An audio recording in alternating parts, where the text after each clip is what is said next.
Good morning. The Bible reading this morning is from Matthew 14, verses 22 to 33. Immediately Jesus made the disciples get into the boat and go on ahead of him to the other side while he dismissed the crowd. After he had dismissed them, he went up on the mountainside by himself to pray. Later that night he was there alone, and the boat was already a considerable distance from the land, buffeted by the waves because the wind was against it. Shortly before dawn, Jesus went out to them, walking on the lake. When the disciples saw him walking on the lake, they were terrified. "It's a ghost," they said, and cried out in fear. But Jesus immediately said to them, "Take courage, it is I, don't be afraid." "Lord, if it's you," Peter replied, "tell me to come to you on the water." "Come," he said. Then Peter got down out of the boat, walked on the water, and came towards Jesus. But when he saw the wind, he was afraid, and beginning to sink, cried out, "Lord, save me." Immediately Jesus reached out his hand and caught him. "You of little faith," he said, "why did you doubt?"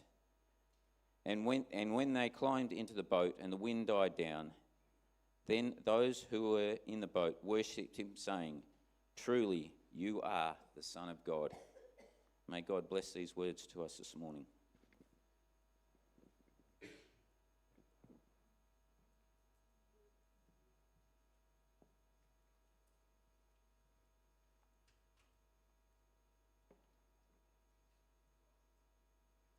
Thank you so much to the team. Thank you, Jeff. Have you ever been, well, I'm pretty sure you have been, in a situation that is just so frightening, where you can say, this is the worst moment of my life? I'm sure many of us can think of a time like that, the worst moment. The time which not only did your life flash before you, but you were convinced that this was the end.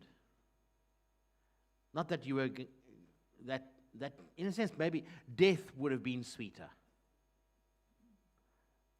That it was so horrible.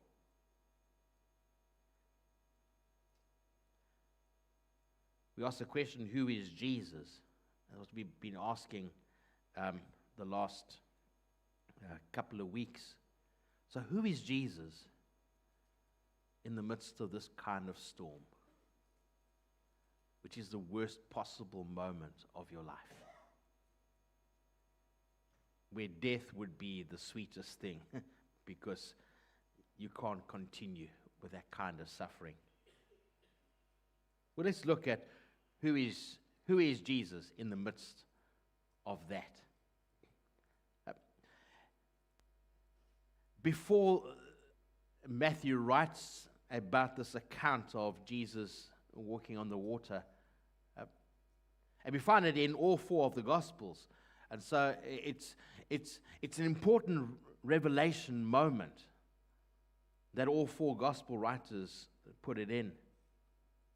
But Matthew, prior to that, he talks about the feeding of the 5,000. And possibly one of the biggest obstacles in our Bibles is that little thing, the headings. If you can get rid of those, it's so good, because it breaks the flow. It destroys it. It's really one story. Jesus feeds these 5,000 people because all they've got is a few loaves of bread and 2 fish. And these are people who are in a desolate place. There's no ways can they go and get food, and if they could go and get food, there wouldn't be enough food at the shops. It's like all of Perth coming down to the local Coles and shopping. You know the toilet paper problem that happened with COVID. The world was coming to an end.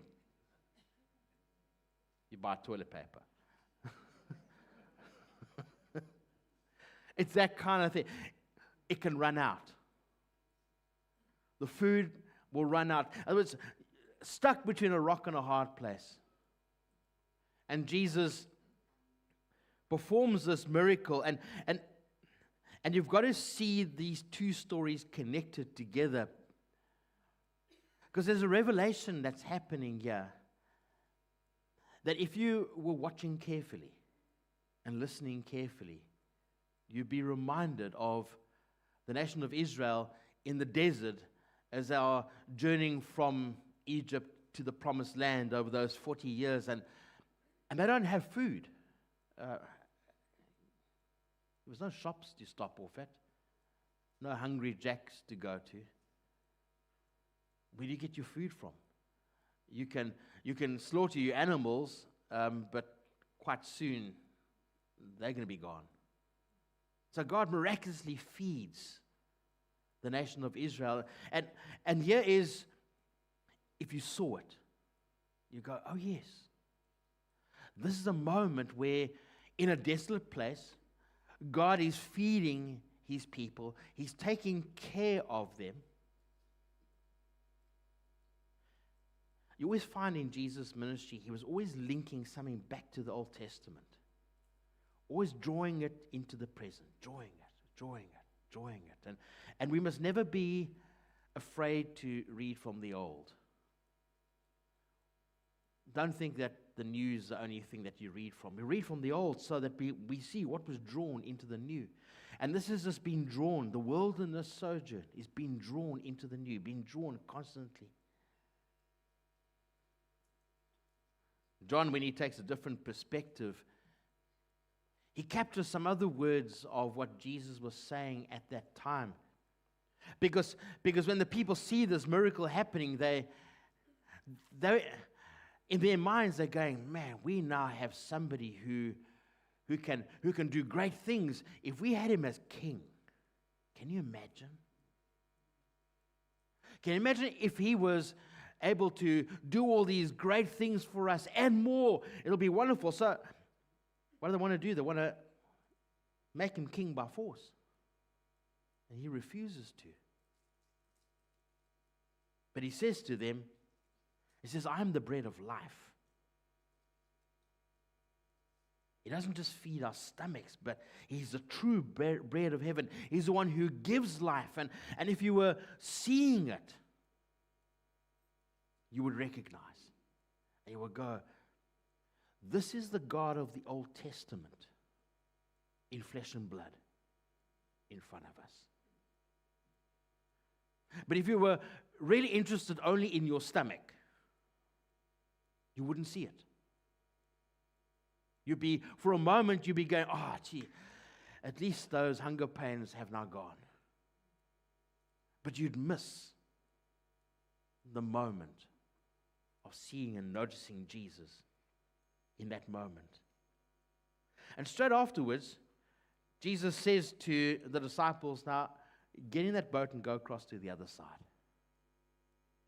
It's a bit of a strange thing because it is, well, I mean, Jesus, aren't you going to go with? Well, maybe he's got another boat. Maybe there's another way that he's going to do something. But he sends the disciples, and this is key, keep it in mind. He sends them knowing what is ahead of them. Go. And they head off. And they hit the worst possible storm you can imagine. It's absolutely frightening. But Jesus has sent them into it. Now there's something important we must remember. Not every storm was caused by the devil. Sometimes we think that. We've got to rectify our theology. Not every storm is caused by the devil. Not every storm is a moment to develop a new conspiracy theory. And not every storm is the communist's fault. Sometimes God sends us into a storm so he can demonstrate to us something about himself. You and I learn very little from lazy boy Christianity. And the problem is, particularly in the Western world, that's what we want. Lazy boy Christianity. We don't want to suffer. We don't want anything to happen. We want everything nice and smooth, like a lovely, calm lake.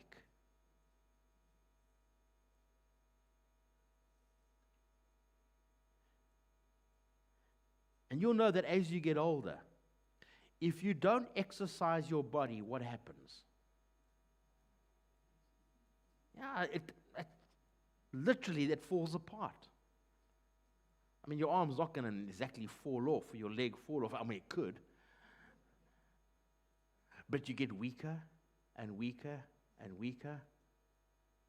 And by the time you're 70 years old, you can't even lift a cup of tea or coffee. I'm there. And I'm almost 60. The human being's got to have resistance. If it doesn't have resistance, it learns nothing. Jesus sends them into the storm to teach them something. Now for Israel, the most frightening place in their mind was the sea. You know that ancient Israel never had a navy? Never had a navy. They contracted out the Phoenicians with their navy. They never had a navy. Why? Because the moment they get out onto that open sea, every kind of scenario in their head would develop. It's the same thing that happens when I go scuba diving and I drop below the surface. The first thing you think about, is it there? And you're looking around all over the place. But it's not there because the scenario is in your head. It's this picture of chaos. It's this picture of that it's dark, it's deep, it's unstable, it's dangerous, it's beyond human control. It controls you. Any of you ever been swimming out in the sea? When you just get just beyond the breakers? And you're out there and now you go, well, that was dumb. Because you're realizing that it's going to take work to get back. And then you start thinking, have I updated my will? Because if I don't get back, what's going to happen? Job sees the sea as something that God must restrain because it's so frightening. Psalms talks about it as these waters that roar and are threatening. Isaiah speaks about that monster, Leviathan, that twisting serpent that is beneath the surface and that at any moment can get up and will take hold of you.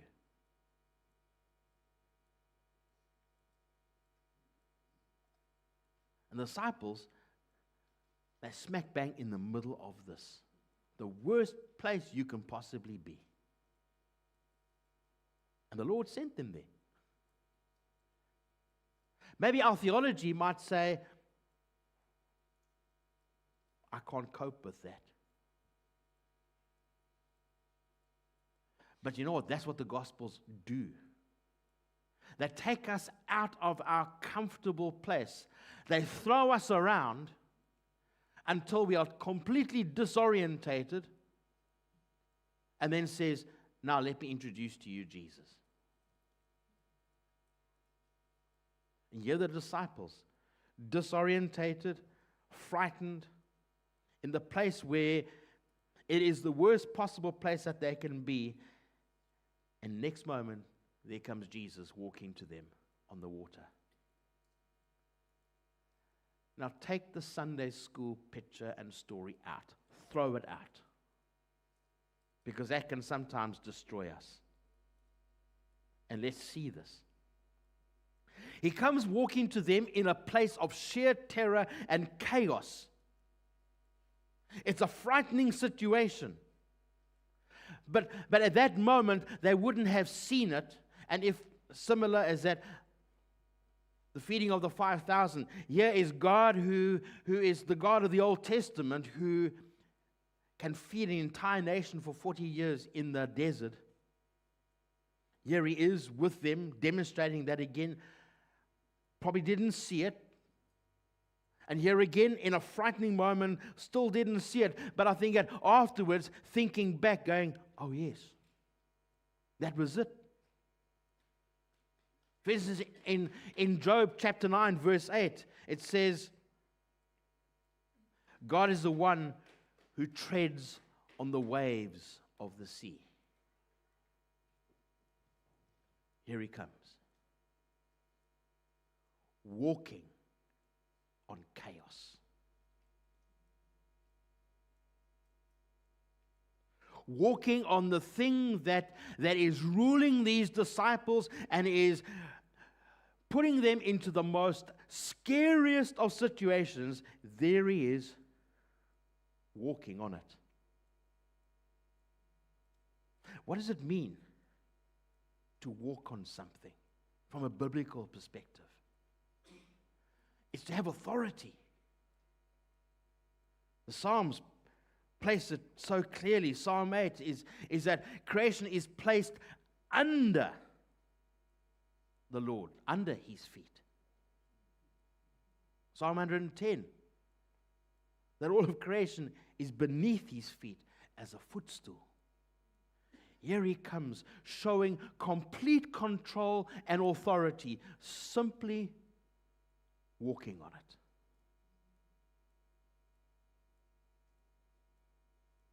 Disciples at first don't see it. They are petrified. For them, this is outside of their frame of reference, and so they go to that which is in their frame of reference, and they go, it's a ghost. Some guy who must have died some time ago, and at sea his ghost is still roaming the waters. And that would make perfect sense. But it's not. Here he is. They cry out. And Jesus speaks to them and he says, take heart, it is I. Don't be afraid. Now when you got the mind of like a Bible scholar, you want to go, okay, what does this mean? I grabbed Julie on Friday. I said to her, come and have a look at this. As I opened up the Greek to her, I said to her, come look at it, because you're going to see something that is quite mind-blowing.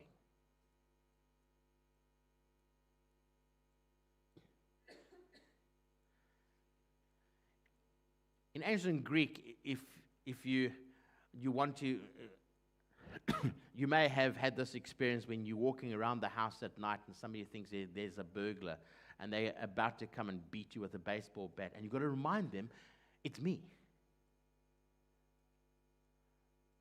Ever been in that situation? You such good people. So you would use these words, ego eimi. Don't worry, it's me. Don't kill me. But it had a deeper meaning than simply just, it's me. Don't be afraid, it's me. I remember in my youth, Simon and I came home after a night of viewing art. And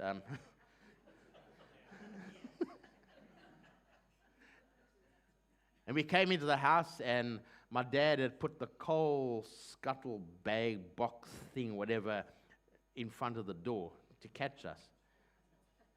And we tripped over it. And the light went on, and there was my dad holding his pistol by his side. And he said, I was going to shoot you. I said, but don't worry. When your mother finds out in the morning, she will. It's us, Dad. Don't shoot us. But you go deeper in this, into Scripture, and you ask the question, what is being said here? And you realize that John, he uses the same phrase, ego eimi, it's me.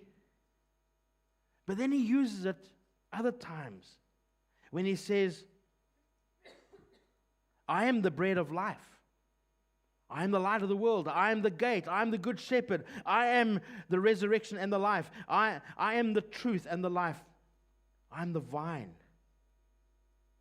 And you look at this theologically, not just in its raw translation, because that's what the Bible translators have to do, but a person, as soon as they hear ego eimi, in that context, they will go, I am. This is Yahweh walking on the waves. This is Him.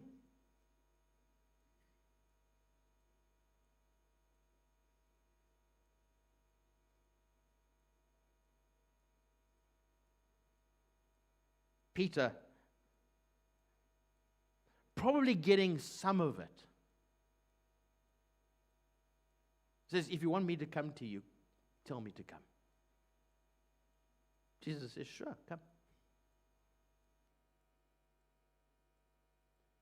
There's something so significant about that, because in the chaos, the scariest possible moment, he kind of sees this is who it is. The I am is calling me to come out. And he steps out. And he's able to walk to Jesus, not because it's some magical trick in terms of he can walk on water. That's not the issue. It is you, because I tell you to come to me, you can walk on this chaos. If this is your most frightening moment in your life, and God is walking on it, and He says, come to me, you can walk on it because He called you.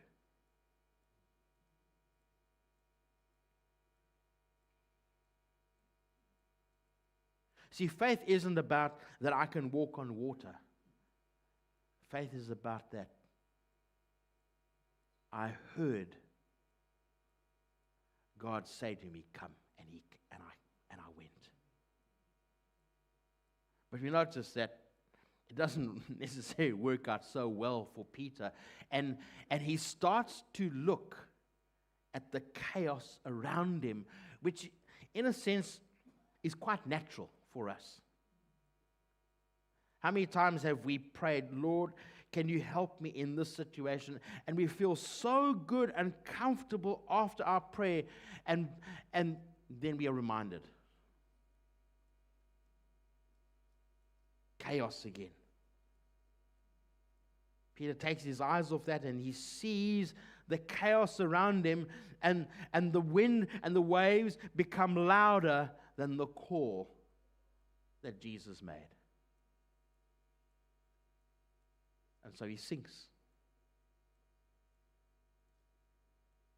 In that moment, he cries out, Lord, save me. Now, if I was Jesus, and you better be thankful that I'm not, but if I was Jesus, I would have started lecturing Peter. What's the matter with you? I called you. Don't you know who I am?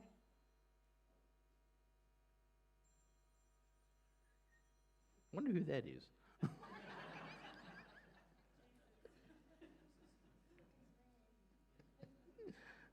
But if you notice, the text says, and immediately. Jesus reaches out his hand and catches him. Immediately. Not the way that I would do it. I would prefer that you suffered a little bit so that you wouldn't do it again. That you would remember that when I called you, that you come immediately. That I don't have to act immediately.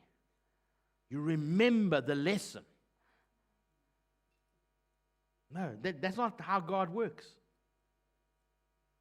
Immediately. He doesn't wait for anything. Immediately, he grabs hold of Peter. Why? Because see, Jesus knows way more than I do. He sees a much bigger picture. He sees That there's no ways that Peter can control anything in that situation. And then he uses that and he draws the Old Testament back into that moment again. And once again, I'm pretty sure that Peter and none of the disciples were able to connect this moment in that time. But Psalm 18, it talks about that the Lord reaches down from high and takes hold of his servant and draws him out of deep water. Isaiah speaks about that when God's people pass through the waters, the Lord will be with them. Isaiah again has a picture of that the Lord taking his people by their hand and saying, "Do not fear, because I will help you."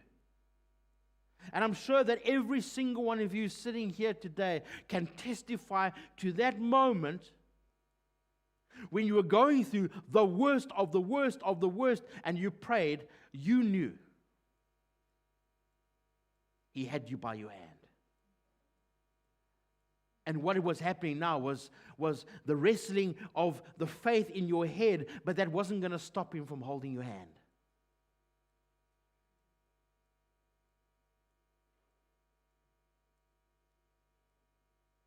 And so you get this picture, a sudden rush of a moment as to hear the feeding of the 5,000. Here is the God of the Old Testament. Here he is feeding us. Then here's the God of the Old Testament who's walking on the water. And here's the God of the Old Testament who is grabbing hold of Peter and drawing him up.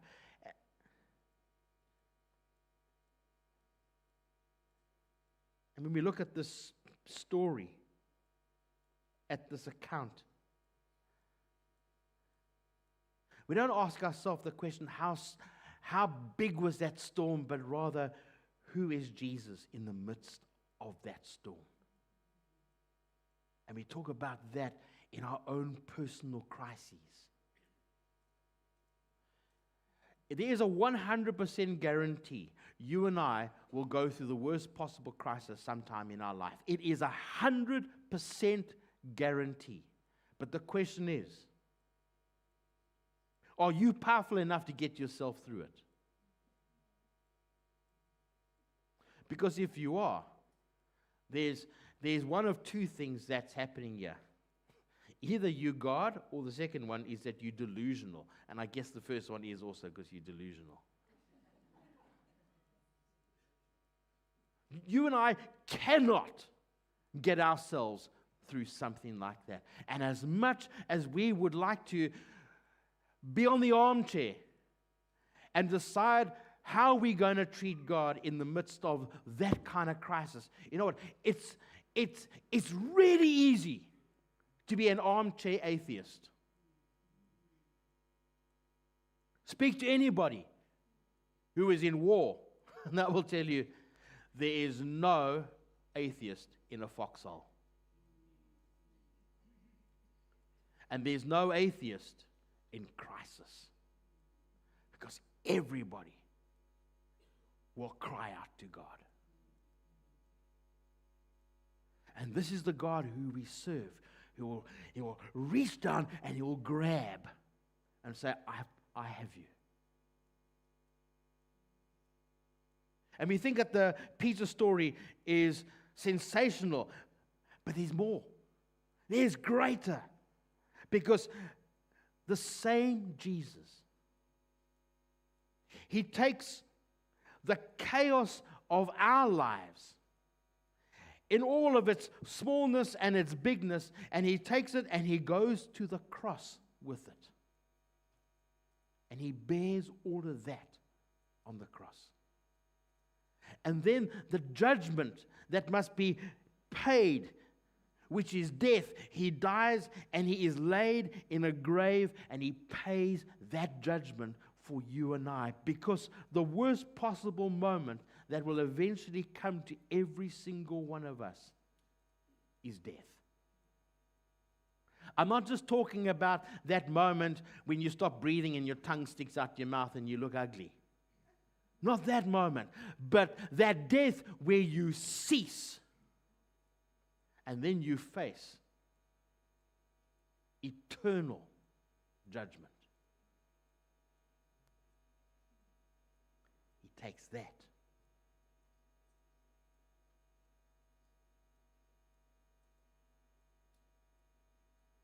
And then he speaks to death and he says, now you defeated. And he rises from the dead. This is the God that we serve.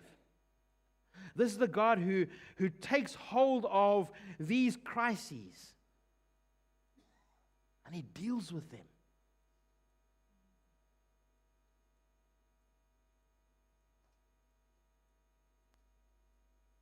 Here I am, the one revealed to Moses at the burning bush. Worship team can start coming up. Feeding his people. Didn't have to. Feeding them. To fulfill that need and also to reveal to them, this is who I am. Sending his disciples into chaos so that he can say to them, now you want to see that God can deal with this. You're safe, irrespective. There he pulls his people out when they seemingly as though they've lost faith. He holds them. And he goes so deep that there's nothing in all of creation that can have mastery over him. Because he's gone to the cross, he's laid in the grave, and he's resurrected from the dead. And there's no place where he will not be. And the moment you and I slip and fall, he's there to catch us. This is the Jesus that we serve. Let's worship the Lord.